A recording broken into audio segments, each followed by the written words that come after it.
Evangelho de Mateus 24.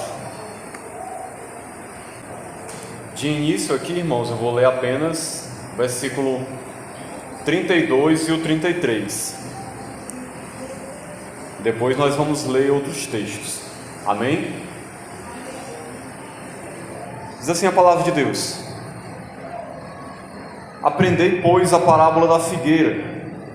Quando já os seus ramos se renovam e as folhas brotam, sabeis que está próximo o verão. Assim também vós, quando virdes todas estas coisas, sabei que está próximo às portas. Irmãos, o título da mensagem de hoje é Prepare-se para a volta de Jesus. Como nós vimos aqui nesse texto, Jesus ele começa falando a respeito da figueira. Ele usa a figueira como um exemplo, como uma parábola para trazer um ensinamento. E ele diz aqui: quando já os seus ramos se renovam e as folhas brotam, sabeis que está próximo o verão. Então, ao olhar para a figueira, que era uma árvore comum naquela época em Israel, as pessoas poderiam perceber que quando os seus ramos se renovam e as folhas brotam, o verão está próximo. E o que Jesus quis dizer com isso? Que da mesma maneira, quando nós víssemos todas as coisas que ele relatou acontecendo, nós teríamos a certeza de que ele está às portas, de que ele está próximo. Ou seja, está próximo à sua vinda. Mais do que nunca, irmãos, nós precisamos estar atentos a essas palavras de Jesus. Nós estamos vivendo tempos difíceis e que, se nós atentarmos para o que está acontecendo ao nosso redor, para os sinais, para tudo que Jesus ensina, nós vamos ver que realmente o Senhor está às portas. E aí vem a grande questão: como é que eu devo estar diante de toda essa situação? Como é que eu preciso estar vivendo? Como é que precisa estar a minha vida? Como é que eu devo me preparar para essa volta do Senhor? E que vai acontecer com certeza. Ainda que muitas pessoas digam que isso é uma mentira, que a igreja vem pregando isso há muito tempo e Jesus não voltou ainda, que isso não vai acontecer, que isso é um mito, nós temos a certeza, pelas próprias palavras do Senhor, que isso é uma verdade inquestionável. Olha o que Jesus fala aqui no versículo 34. Em verdade vos digo que não passará esta geração sem que tudo isto aconteça. Que geração é essa? Não a geração da época de Jesus, porque aquela geração já passou, mas a geração na qual esses sinais iriam se intensificar, e nós poderíamos observar claramente que estavam se cumprindo. Essa geração do fim não passará sem que tudo isso aconteça. E ele diz mais, versículo 35: passará o céu e a terra, porém as minhas palavras não passarão. Olha só, para dar certeza do que ele estava falando, ele usa como exemplo o céu e a terra. Desde quando nós nascemos, desde quando o mundo existe, na verdade, que existem céus e terra. É uma coisa que todo mundo tem como algo que não passa, que existe e que não se acaba. Algo que está aí inabalável. E Jesus disse o quê? Que as palavras dele são mais firmes do que os céus e a terra. Os céus e a terra vão passar. Um dia os céus e a terra que nós conhecemos aqui, como nós vemos lá em 2 Pedro, capítulo 3, eles vão deixar de existir. Mas as palavras do Senhor permanecem para sempre. aquilo que Jesus disse permanece, vai se cumprir com certeza. Tudo isso que ele falou aqui, que nós estamos vendo acontecer, e ainda veremos mais coisas ainda, nós podemos ter a certeza no coração que essas palavras não passarão. Cada palavra que Jesus disse vai se cumprir, vai acontecer. E nós precisamos pregar essa mensagem para as pessoas, e nós mesmos precisamos estar preparados para esse dia. Porque Jesus ensina claramente, através de vários textos, de parábolas, a maneira como ele espera que a sua igreja esteja. Como ele espera que cada um de nós esteja vivendo, aguardando, com esperança a volta dele. Nós não podemos estar vivendo de qualquer jeito.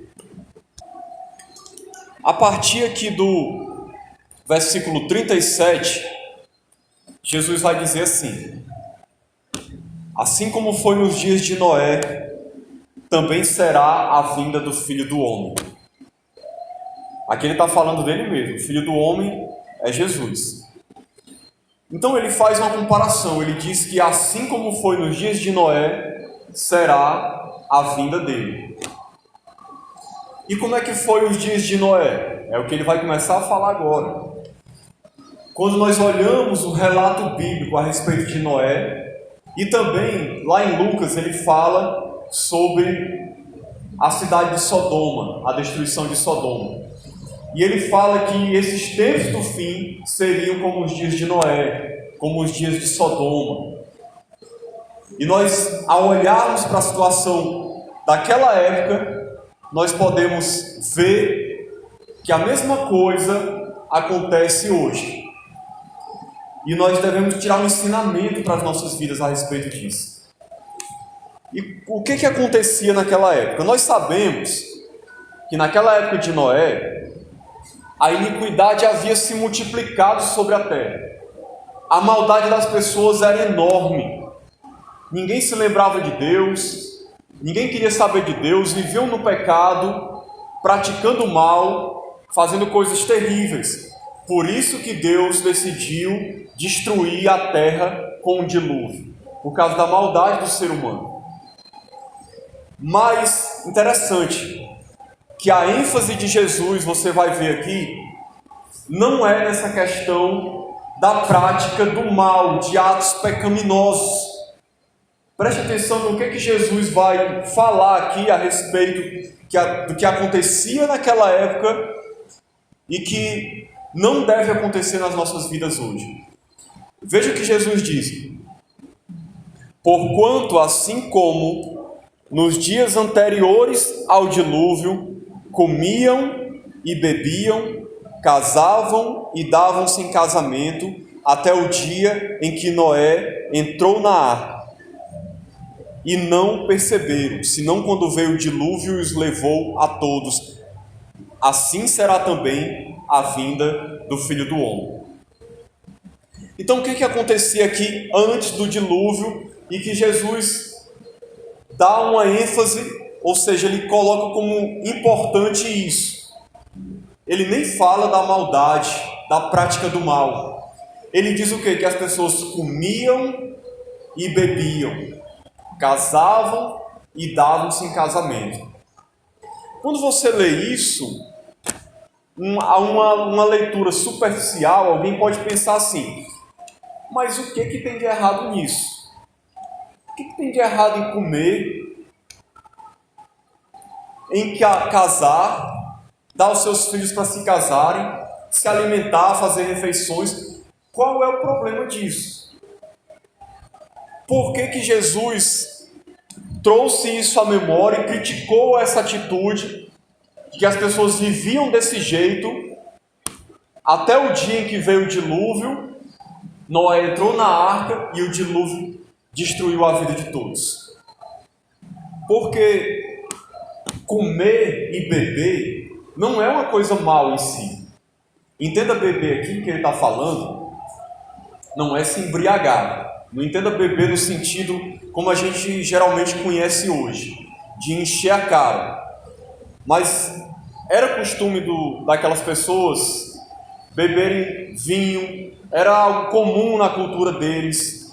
Aqui Jesus está falando no sentido de refeições, de entretenimentos, de curtições da vida, de certa maneira, assim, de você estar vivendo a sua vida, curtindo os prazeres da vida. Em certo sentido, isso não é errado, você festejar, você comemorar algo, você tomar refeições com seus amigos, com as suas famílias. Isso pode ser errado dependendo de como é feito, mas não é necessariamente errado você praticar esse tipo de coisa, casar e dar-se em casamento. Então o que Jesus estava querendo dizer aqui? Que aquelas pessoas naquela época, elas viviam para si mesmas, para os seus prazeres. Elas se preocupavam em estar se reunindo para comer, para beber, fazer refeições, festas, curtir prazeres desse mundo, dessa terra. Elas davam importância a essas coisas, mas o que acontecia? Elas não se lembravam de Deus, se esqueciam de Deus.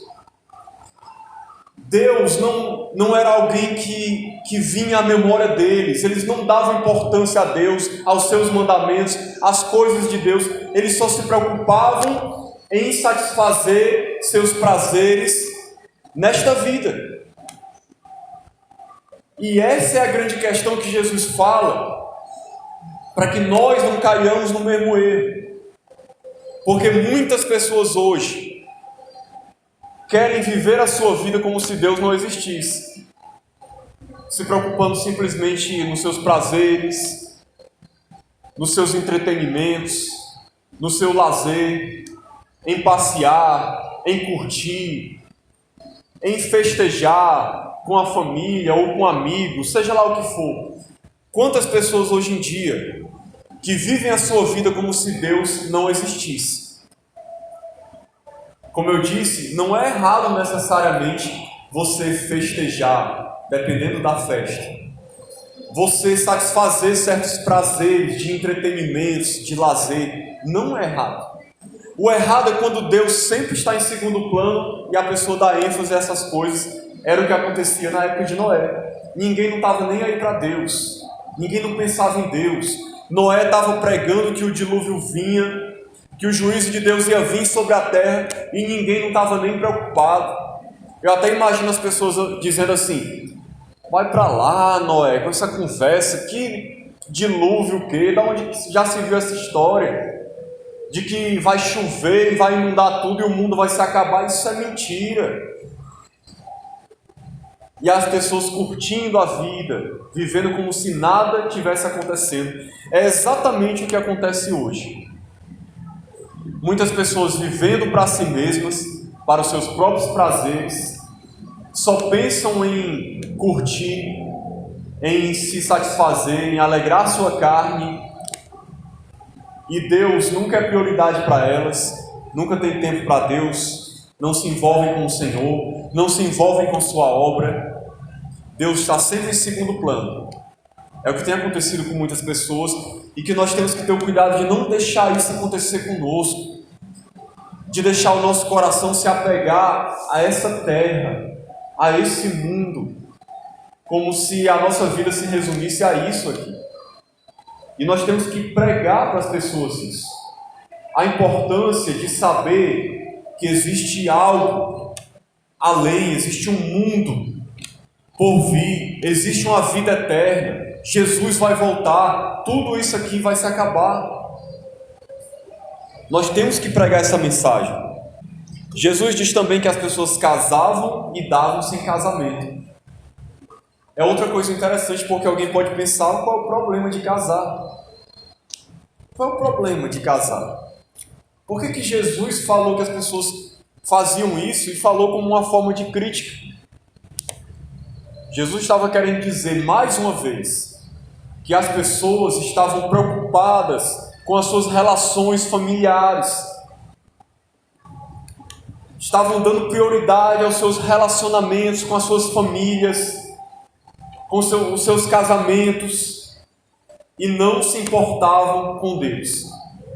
Essa era a grande questão. Porque não é errado você casar, não é errado você dar importância à sua família, ter tempo com os seus filhos, com os seus cônjuges, com os seus pais. Isso não é errado. Quando é que isso se torna errado? É como Jesus ensinou várias vezes: se você amar o seu pai, ou a sua mãe, ou o seu cônjuge, ou os seus filhos, mais do que a ele, você não é digno de ser um discípulo dele. Jesus ensinou isso. Era isso que acontecia naquela época. Mais uma vez, ninguém se importava com Deus, ninguém não estava nem aí para Deus. As suas famílias eram muito mais importantes do que Deus. Eles tinham tempo para suas famílias, para os seus relacionamentos familiares, e Deus nunca tinha lugar nas suas vidas. Deus sempre estava sendo esquecido, sendo deixado de lado. Será que isso acontece hoje? Acontece, irmãos. Quantas pessoas que deixam de buscar a Deus, deixam de priorizar a Deus e ao seu reino, que enterram seus dons, seus talentos, nunca tem tempo para Deus, nem para servir a Deus, porque o que importa para elas apenas é a sua família. Mais uma vez eu digo, não é pecado você dar importância à sua família. O errado é quando a sua família se torna um ídolo. E a sua família se torna mais importante do que tudo, até mesmo do que Deus. E Deus sempre é esquecido e deixado de lado, e o reino de Deus sempre deixado de lado, porque a prioridade é a família. Muitas pessoas hoje vivem assim também. Deixa eu ler aqui para os irmãos o texto de Lucas, capítulo 17, versículo 28 e 29, para ver o que Jesus fala também aqui, que não tem aqui nesse texto de Mateus. Lucas 17, 28 e 29. O mesmo aconteceu nos dias de Ló. Comiam, bebiam, e aí ele acrescenta aqui outras coisas. Por isso que eu quis ler esse texto. Compravam, vendiam, plantavam e edificavam. Mas no dia em que Ló saiu de Sodoma, choveu do céu fogo e enxofre e destruiu a todos. Nós vemos aqui Jesus acrescentando outra coisa. Está registrado em Lucas e não está em Mateus. Compravam, vendiam, plantavam, edificavam. O que significa isso? Profissão, relações profissionais. Você está trabalhando para sustentar a sua família, a sua casa. Isso é errado, irmão? Não. Qual era o problema? As pessoas só se preocupavam com essas coisas. Só se preocupavam com entretenimento, como eu falei, com as suas famílias e em trabalhar para sustentar as suas casas. E mais uma vez, Deus sempre ficava de lado.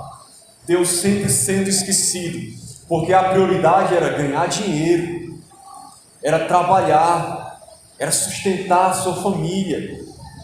Só que hoje muita gente não vai muito além disso, não quer apenas sustentar a família, quer ostentar, quer ter dinheiro para comprar coisas, para ter mais e mais e mais, acumular, como se elas pudessem levar isso para a eternidade, e Deus sendo esquecido. Resumindo o que Jesus quis dizer aqui, que nos tempos do fim ia ser do mesmo jeito. As pessoas não iam estar se lembrando de Deus, as pessoas não iriam estar se lembrando de Jesus, as pessoas não iriam estar atentos à sua volta, vigilantes, iriam estar vivendo vidas egoístas, mesquinhas, individualistas, preocupados somente consigo mesmos, com os seus prazeres, com as suas famílias, com os seus empregos, com a sua vida nessa terra, sem se importar com Deus, vivendo como se Deus não existisse. E elas vão ter uma grande surpresa, porque quem vive desse jeito não tem Cristo na sua vida. Porque ou você é de Cristo e ama Ele, tem Ele como prioridade, ou você vive para si mesmo. As duas coisas não podem andar juntas. Essas pessoas vão ter a grande surpresa, assim como foi aquela geração daquela época de Noé e de Ló. Porque quando de repente vier o dilúvio, quando de repente veio a chuva de fogo e enxofre, destruiu a todos.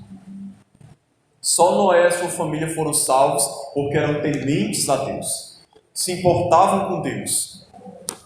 E Ló foi salvo também. Apesar de todos os defeitos de Ló, a Bíblia ainda o coloca como um homem de fé, que ainda tinha um temor a Deus, por isso que ele foi salvo de Sodoma. Mas toda aquela geração que não estava nem aí para Deus, pereceu. O que Jesus está querendo dizer para nós hoje? Acorde. Coloque seu coração em Deus, em Cristo. Viva, tendo o Senhor como prioridade na sua vida. Não viva para você.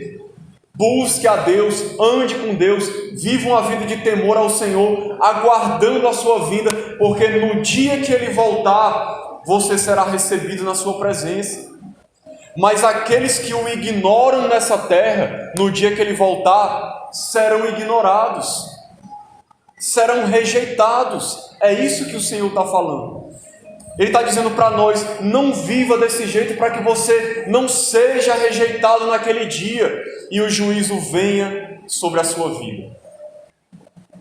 Todos nós precisamos olhar como nós estamos vivendo para ver se realmente nós somos pessoas que são de Deus e estão vivendo conforme a vontade de Deus. Por que eu digo isso, irmãos? Porque tem muita gente se enganando, dizendo, eu sou crente, eu sou cristão, e vive como esse povo aqui. E vai ter uma surpresa muito grande no dia da volta de Cristo. Porque eles pensam que estão bem e não estão. Esse é o grande ensinamento de Cristo, através dessa comparação. Versículo 38. Não, versículo 30, a parte final do 38, vamos ler. Casavam-se e davam-se em casamento até ao dia em que Noé entrou na arca. E não perceberam, senão quando veio o dilúvio e os levou a todos. Assim será também a vinda do Filho do Homem. Preste atenção. Então 2 estarão no campo, um será tomado e deixado o outro. 2 estarão trabalhando no moinho, uma será tomada e deixada a outra. O que Jesus está dizendo aqui?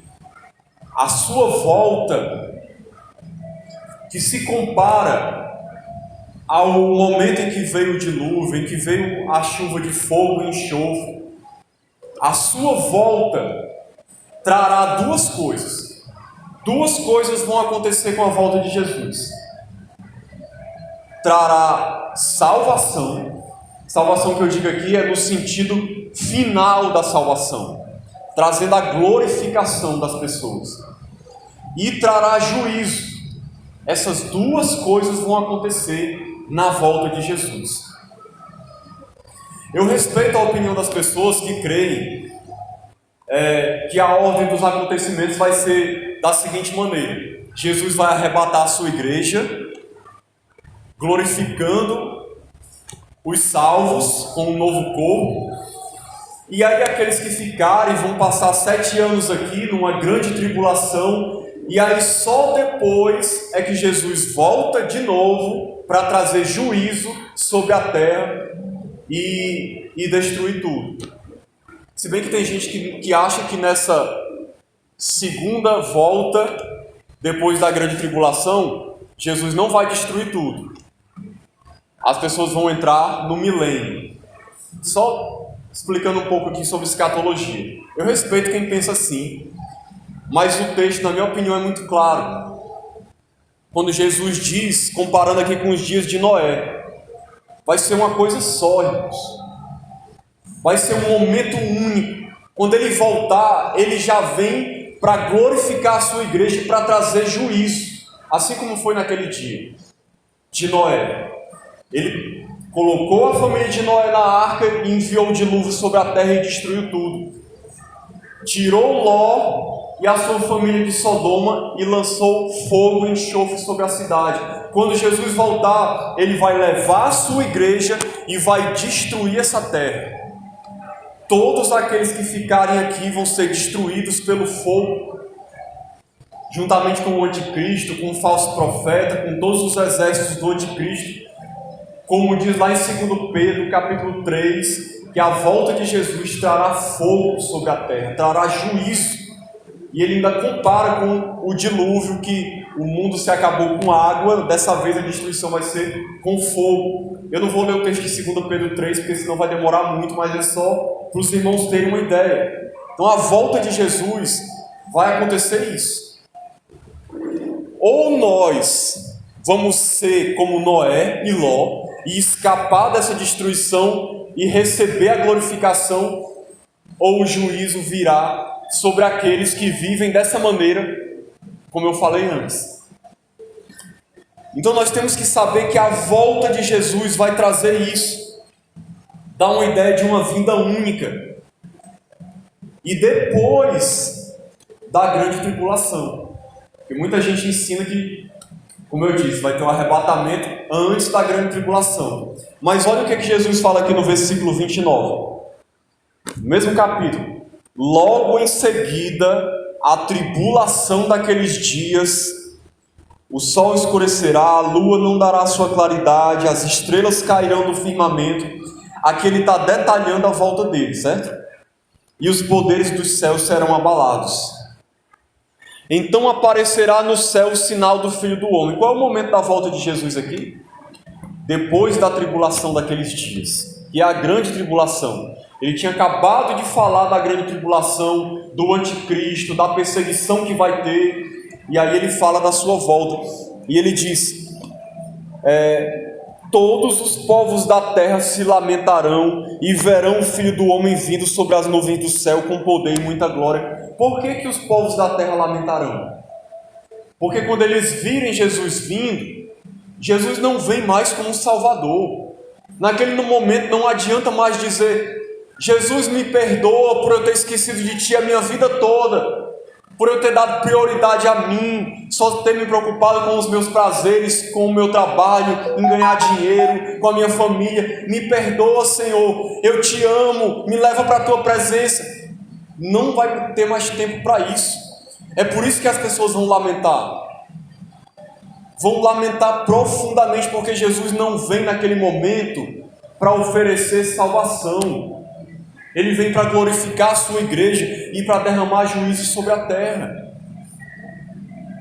Não vai haver uma segunda oportunidade, irmãos. Tem muita gente se enganando, pensando assim, se eu não for arrebatado, eu vou na segunda leva. Não vai ter segunda leva. O que Jesus ensina na parábola das virgens?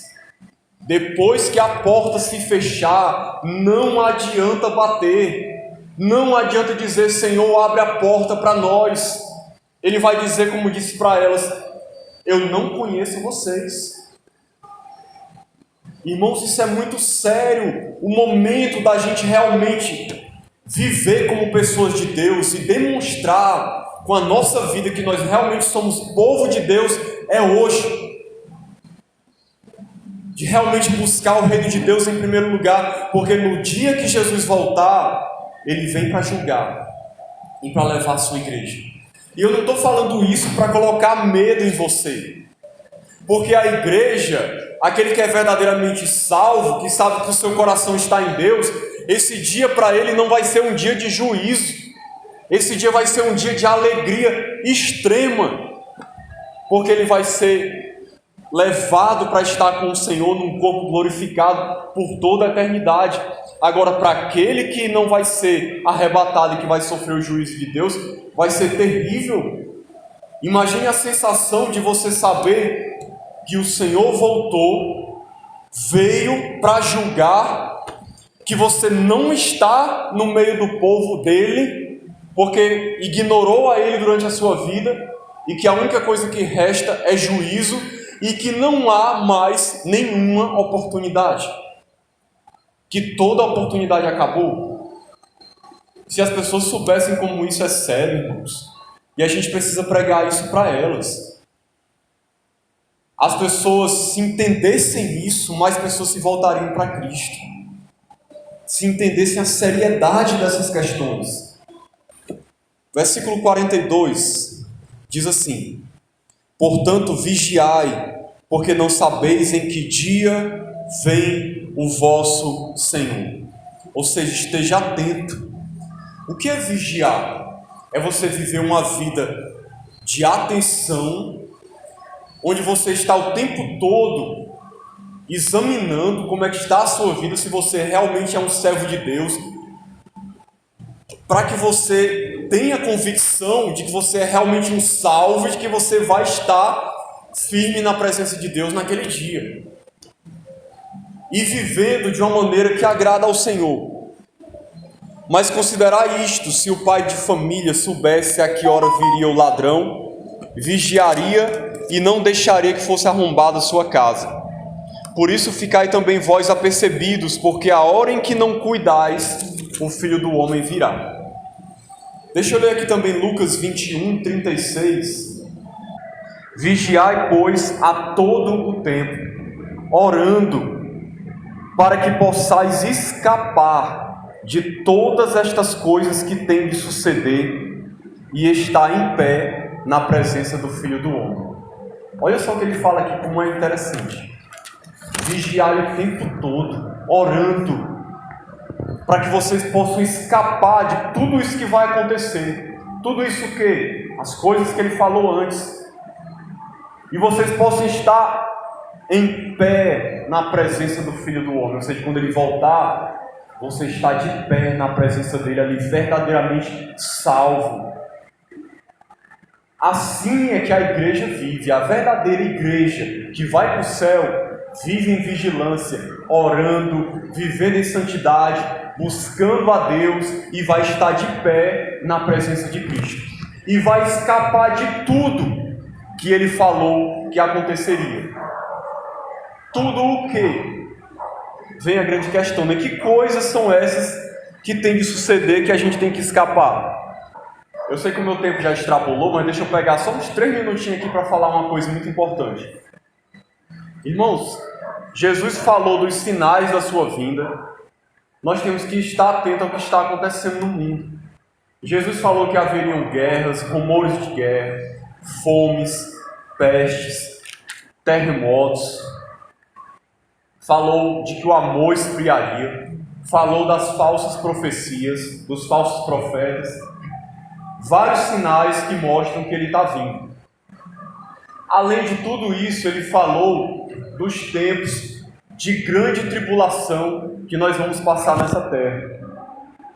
Será uma tribulação tão grande que só vai escapar realmente quem é de Deus. É por isso que Jesus fala assim, lá em Mateus 24, versículo 22. Não tivessem aqueles dias sido abreviados, ninguém seria salvo. Ninguém seria salvo se esses dias da grande tribulação, que ainda não vieram, se esses dias não fossem abreviados, ninguém aguentaria. Para você ter uma ideia de como é que vai ser. E ele diz mais: mas por causa dos escolhidos, tais dias serão abreviados, ou seja, a sua igreja. Então, meus irmãos, só para fechar aqui essa mensagem, esteja atento. Nós vamos passar muitos dias difíceis ainda nesse mundo. Eu não sei se vai ser dessa nossa geração agora, se a gente vai ver isso, ou se vão ser só os nossos netos. Mas nós já estamos vendo o terreno sendo aprontado. Se você não está vendo, atente para o que está acontecendo no mundo hoje. O diabo ele já está preparando o terreno para a manifestação do anticristo. Eu creio que a igreja vai estar aqui nessa época. Nós vamos sofrer terrivelmente com isso. Leia o capítulo 13 de Apocalipse. Quem estudou na escola dominical, quando a gente deu essa aula, vai se lembrar. Para você ver o que vai acontecer. Nessa época, nós não teremos liberdade nenhuma. só vai realmente ficar de pé quem for crente. Então a época de já viver como crente é hoje. Não deixe para se aprontar quando a tribulação chegar, porque só vai aguentar quem for de Deus, porque nós vamos ser presos, nós vamos ser mortos por causa da nossa fé, nós vamos apanhar, nós vamos ser ridicularizados, nós vamos passar fome, nós não vamos ter como comprar, como vender, como trabalhar, como sair nem de casa. Vai ser a pior época que já teve na história. Eu não estou dizendo isso para botar medo em você, mas é porque Jesus disse, Jesus foi quem ensinou essas coisas para que a gente se preparasse e estivesse pronto. Por que eu estou falando isso, irmãos? Porque tem gente que fica brincando de crente, achando que servir a Deus é brincadeira.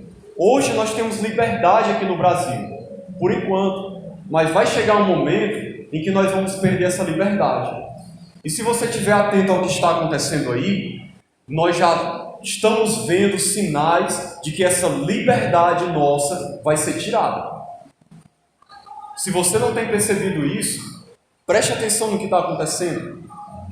Hoje em dia, já tem lugares onde está se tornando crime, hoje estão pensando em fazer com que se torne crime você falar de Jesus para alguém, porque é tido como assédio religioso.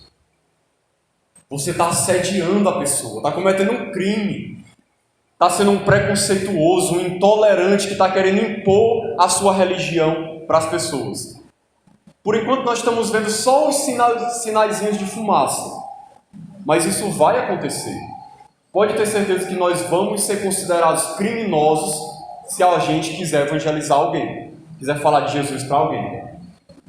Porque tudo hoje é preconceito, tudo hoje é intolerância, tudo hoje é você estar desprezando o outro, está rejeitando a pessoa, está humilhando ela, não está respeitando a opinião dela. Tudo hoje é isso. A gente está caminhando para uma época de grande intolerância, onde também, se você for contra certas práticas sexuais antibíblicas que tem aí, você vai ser taxado de criminoso também. Se você ensinar o seu filho que é errado, você vai ser taxado de criminoso, vai preso, como se fosse um preconceituoso. Nós estamos caminhando para isso. É os chamados crimes de ódio. Cada vez mais comum você vai ouvir falar disso na sociedade. O que é crime de ódio?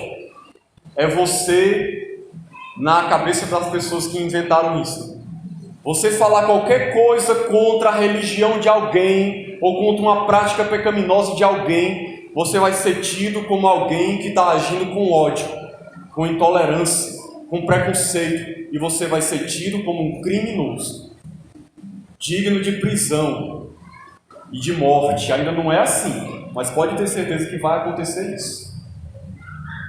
Nós vamos ser perseguidos de todo jeito, irmãos. Vão querer fechar templos, tudo mais.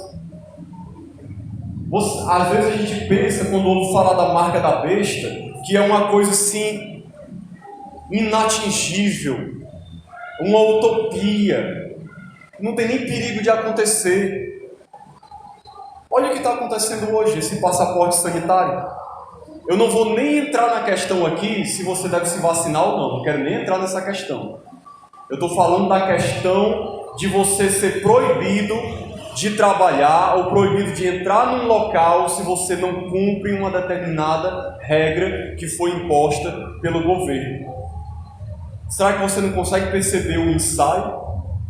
O terreno está sendo preparado para ver se as pessoas aderem, ou se as pessoas vão aceitar, como é que as pessoas recebem isso ou não, para ver como é que a massa vai se comportar diante de uma imposição de liberdade, de expressão, de liberdade de ir e vir, de trabalhar. Tudo isso já é uma preparação para algo pior, irmãos. Vai chegar o dia que se nós nos declararmos cristãos, a gente não vai poder trabalhar, não vai poder comer, não vai poder ir a lugar nenhum fazer nada. Por que eu estou dizendo tudo isso? Resumindo, se firme no Senhor, se apegue a Deus, busque ao Senhor, que Ele verdadeiramente seja um rei na sua vida, para quando chegar os dias difíceis, você estar preparado e ficar firme na presença do Senhor até o fim. Porque Jesus disse claramente: nos últimos dias o amor de muitos esfriará, mas aquele que perseverar até o fim será salvo. Então que a gente possa estar entre esses que vai ser fiel até o fim. E se você verdadeiramente for igreja do Senhor, você vai ser fiel até o fim. Então que Deus nos abençoe em nome de Jesus. Amém.